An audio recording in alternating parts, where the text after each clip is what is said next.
Kembali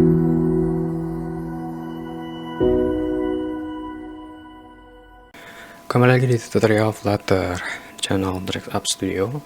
Kali ini saya akan bahas tentang state management basicnya dari provider.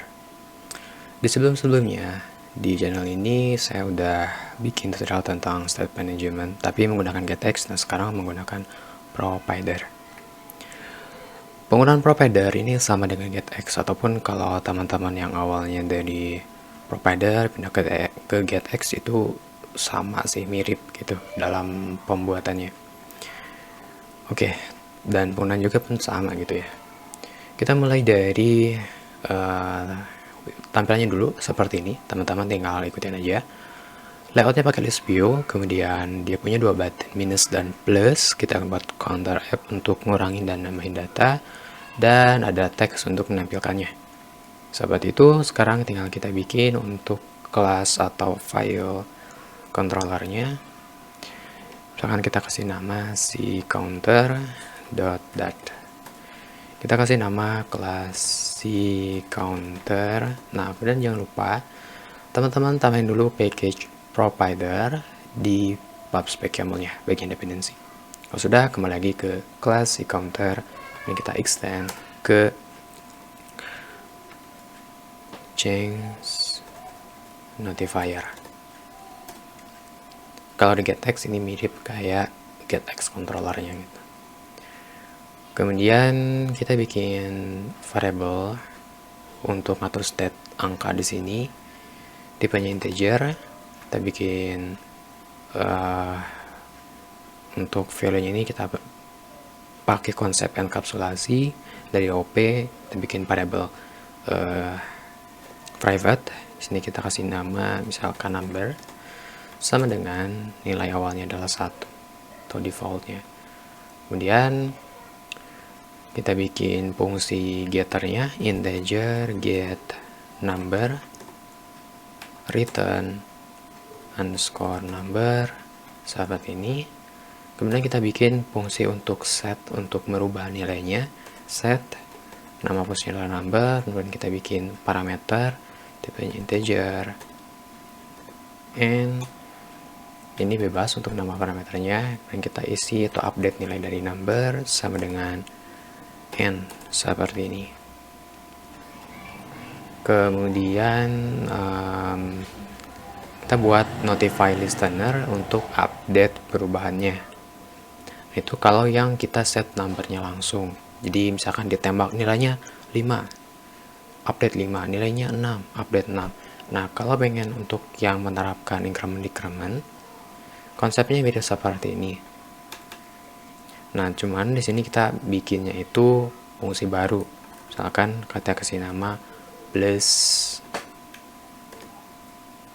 Nah, kalau plus berarti si number ini sama dengan plus 1. Jadi akan ditambahkan 1, kemudian update notify listener. Nah, selanjutnya ini pakainya adalah underscore number ya, bukan yang number, karena number ini yang ngegetnya. Kemudian kita buat untuk yang minusnya,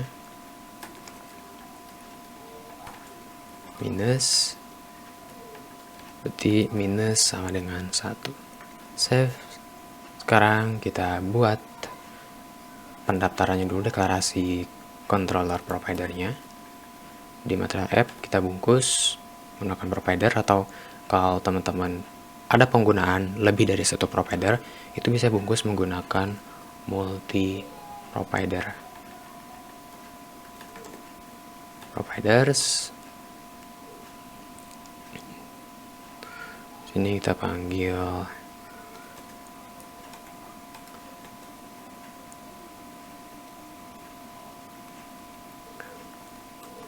change notifier provider.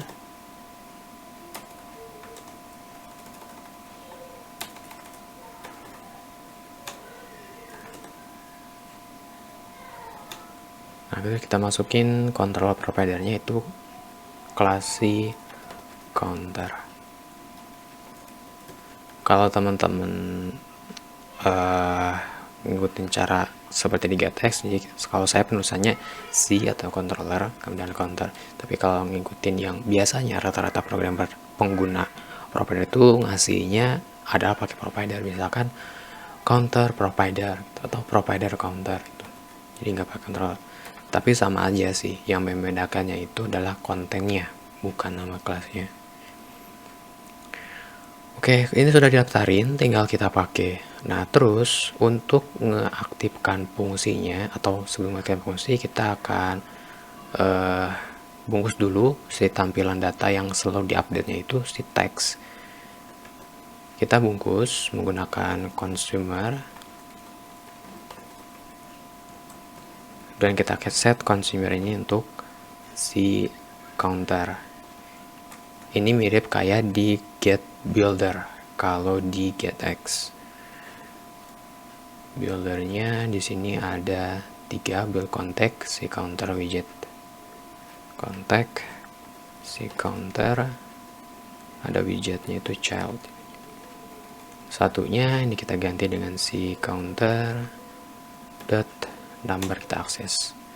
Kemudian ubah ke bentuk string. Kita tinggal save.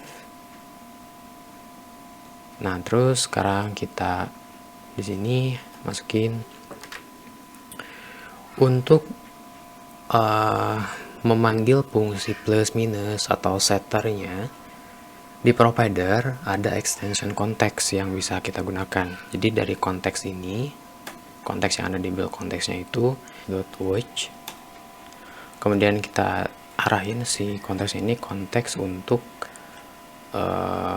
di sini ya, konteks.watch arahin ke si counter. Jadi untuk ngebaca gitu. Ini konteks.watch itu mirip dengan yang ada di consumer. Cuman kalau consumer bentuknya kayak builder, kalau watch kita langsung akses datanya gitu. Dan ini secara mirip kayak real time gitu. Nah, kalau kita pengen ngebaca sekali aja datanya, karena ini di sini fungsinya adalah untuk ngeeksekusi aja, bukan ngambil data, kita bisa pakai read gitu. Dot di sini ada fungsi plus minus, kita pakai fungsi minus. Kemudian yang di sini bisa pakai fungsi plus. Kalau teman-teman mau custom yang tadi adalah set number, bisa bikin lagi input, kemudian inputnya nanti tinggal diklik button, di sininya berubah. Oke, tinggal kita save. Ketika button diklik yang minus, ini dieksekusi, jadi merubah data minus dikurang. Nah, ini awalnya 1 dikurang jadi 0, dikurang lagi jadi min 1, kurang lagi jadi min 2. Nah, kalau yang kita kliknya adalah button plus, itu mengeksekusi konteks read ke kelas counter untuk eksekusi fungsi plus. Jadi di sini maka nilai number itu akan ditambahin 1, kemudian diupdate perubahan di consumernya, tambah diupdate, tambah 1 jadi 0, tambah 1 jadi plus 1, tambah 1 jadi plus 2, dan seterusnya. Nah, jadi ini cara dasarnya penggunaan state management provider. Ada pembuatannya di sini untuk state yang mana, misalkan di sini untuk state text nilai number, dan ada fungsi untuk merubahnya, fungsi untuk plus, fungsi untuk minus, dan fungsi untuk set custom. Ada fungsi untuk nge-get nilainya. Di sini terjadi proses kalkulasi di mana variabelnya adalah privat, tapi kita bisa olah menggunakan fungsi yang ada di sini.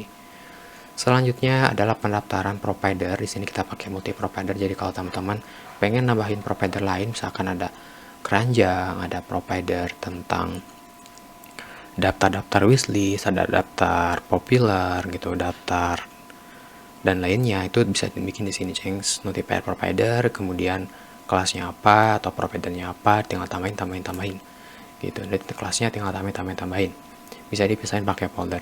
Nah, selanjutnya untuk penggunaannya, teman-teman bisa akses menggunakan context.watch, itu mirip kayak consumer. Ya, di sini teman-teman kalau nggak pengen pakai consumer, bisa dipakainya itu context.watch, kemudian nanti diarahin ke si counter dan akses variable number gitu.